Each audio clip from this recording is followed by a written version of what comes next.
Hi, Adrienne and Emberly. It's Nana.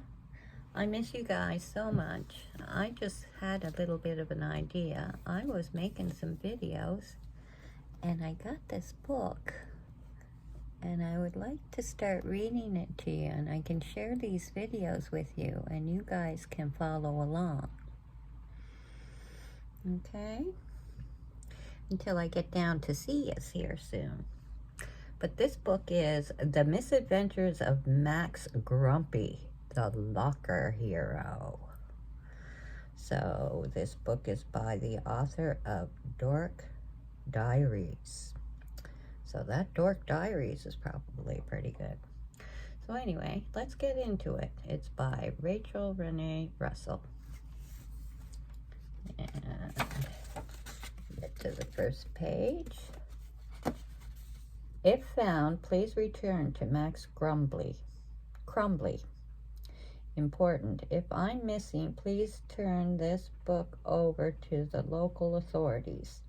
Warning. This journal contains wacky humor, thrilling action, nail-biting suspense, cool raps, and a mind-blowing cliffhanger. So this is Max Crumbly's journal from high school. There's a list of books there that she wrote. So I'm going to read a couple of pages and then I'll send them to you.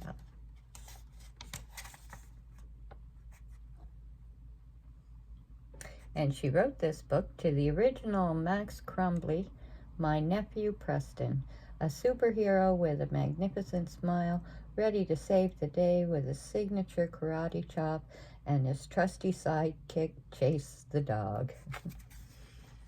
The Misadventures of Max Crumbly. Important stuff you need to know in the event of my mysterious disappearance. So he wrote this because just in case something happened to him. So chapter 1 is my secret life as a super, and it has superhero, but it's blocked out. He has it as Super Zero. Can you see that? So my secret life as a Super Zero. If I had superpowers, life in middle school wouldn't be quite so cruddy. Hey, I'd never miss the stupid bus again because I'd just fly to school. And there's pictures of him flying. He doesn't like taking the bus.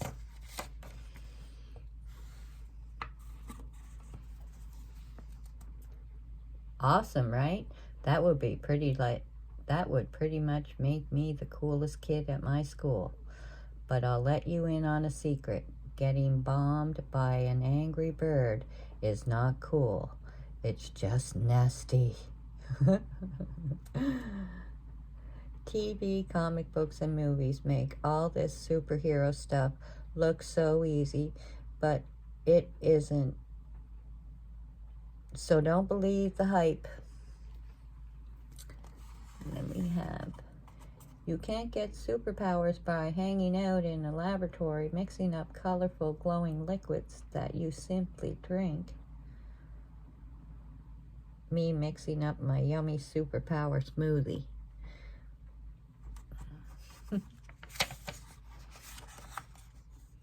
How do you know it doesn't work? Oops. Let me put it in this way. Let me put it this way. Been there, done that, got the t-shirt. There he is. Trying to make superhero drinks. Made a big mess. Even if I did have superpowers, the very first person I'd need to rescue is myself. Why? Because a guy at school pulled a lousy prank on me. And unfortunately, I might be dead by the time you read this. Yes, I said dead. Okay, I'll admit that he didn't mean to kill me, but still, exclamation point, exclamation point. So if you're the type who gets freaked out over this kind of stuff or comic book cliffhangers, you probably shouldn't read my journal. Excuse me, but are you still reading? Okay, fine. Go right ahead. Just don't say I didn't warn you. So he's warning us not to read his journal. So let's go to chapter 2. If there's a dead body inside my locker, it's probably me. It all started as a normal, boring, crummy day in my abnormally boring, crummy life. My morning was a disaster because I overslept. Then it went straight downhill from there. I completely lost track of time at breakfast while reading a really old comic book that my father found in the attic a few days ago. He said his dad had given it to him as a birthday gift when he was a kid. He warned me to be super careful with it and not take it out of the house because it was a collectible and probably worth a few $100s. My dad was pretty serious about it because he already scheduled an appointment to get it appraised at the local comic book store. However, since I was running late for school, I decided to sneak, he scratched that out, and take the comic book with me and finish reading it during lunch. Like, what could happen to it at school?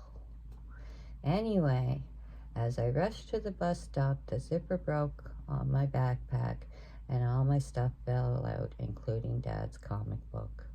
I was like, oh, crud. My dad is going to strangle me if I damage his comic book. I grabbed the comic book and was desperately trying to pick up everything else when the bus pulled up, screeched to a halt, waited all of 3 seconds, and then zoomed off again, without me. Hey, I ran after that thing like it was a $100 bill blowing in the wind. Stop, stop, stop, I yelled. But it didn't, which meant I missed the bus, was forced to walk to school, and arrived 20 minutes late. Next, I got chewed out by the office secretary. She gave me a tardy slip and then threatened an after-school detention because I had interrupted her while she was eating a jelly donut. And just when I thought things couldn't possibly get any worse, they did. When I stopped by my locker to get my books, suddenly everything went dark. That's when I realized I was trapped in my worst nightmare. I knew attending a new middle school was going to be tough, but this is insane. My life stinks. I know you're probably thinking, dude, just chill. Everybody has a bad day at school. Stop whining and get over it. For real? Are you serious? Like, how am I supposed to get over this? Oh, there's the next thing. There he's at school. Doesn't look like he's having a very good day. Looks like people are bullying him. Loser. Yeah. Threw him in the locker. Oh, look. What a big bully. Let me out, please. Yep, somebody threw him in the locker when he was getting his books. Doug Thurston, better known as Thug Thurston, just stuffed me inside my locker again, and it's only the second week of school. Are we having fun yet? I've been crammed inside here for what seems like forever. And fortunately, I don't have my cell phone to call for help. I was in such a big rush this morning, I left it sitting right on the table after breakfast. My legs are so numb I could probably saw off my big toe with my metal ruler and not feel a thing. And did I mention that I just had an asthma attack? If I didn't always have my inhaler with me at school, I'd probably already be dead by now. I'm definitely going to be dead by lunchtime due to suffocation from limited oxygen and the stench of the funky gym clothes in the locker next door. Which is ironic when you think about it, because I should have died during lunch, the first time I ate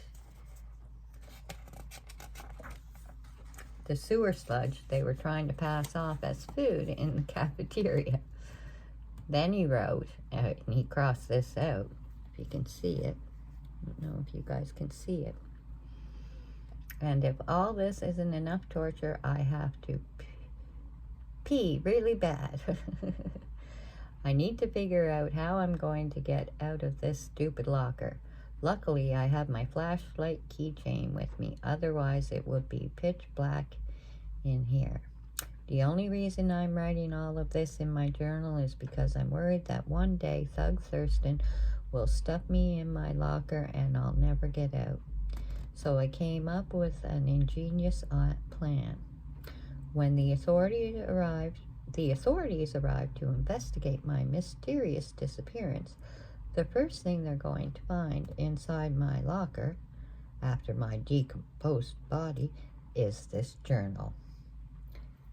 And there he is, a picture of him after I'm found inside my locker with my journal. This is funny. I'm calling it The Misadventures of Max Crumbly, and it's basically a highly detailed record of the crap I've had to deal with, or my experiences here at school. Since there's a chance I won't make it out of my locker alive, I provide enough evidence in these pages to send Thug Thurston away to prison for life, or at least land his butt in after-school detention every day until he graduates. And then he scratched out, or drops out of school, whichever comes first. Hey, I'm not trying to save the world or be a hero or anything like that, so don't get it twisted. But if I can prevent what happened to me from happening to you or another kid, then every second I spend suffering inside my locker will be worth it. So that's chapter 2. So I'm going to end it for now, and then I'm going to read a little more, okay? And I'll send you the videos. Love you guys. Let me know if you like them.